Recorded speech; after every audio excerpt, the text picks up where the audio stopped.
एक गांव में डॉली नामी एक लड़की रहती थी। वो बहुत तजस्सुस भरी और मुहिम जो थी। इसका बेहतरीन दोस्त राजू था, जो हमेशा इसके साथ नई मुहिमात पर निकलता।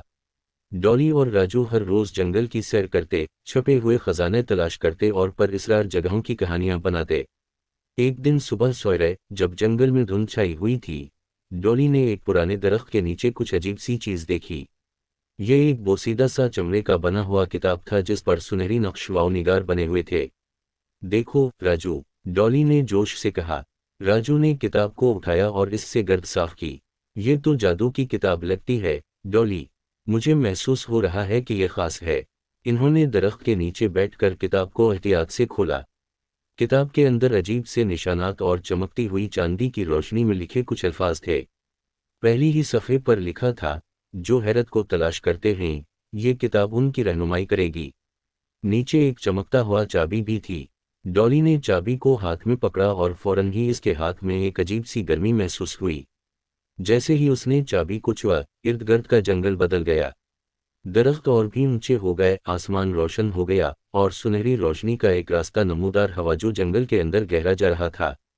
डॉली और राजू ने जोश से एक दूसरे को देखा और इस रास्ते पर चलने लगे।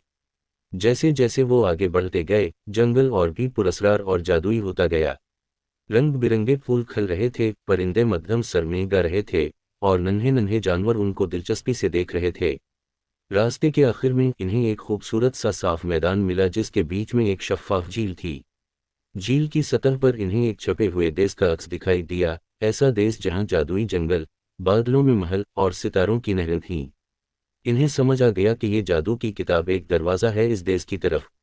अगले सफ़े पर लिखा था, सिर्फ पाक दिल रखने वाले ही अंदर जा सकते हैं।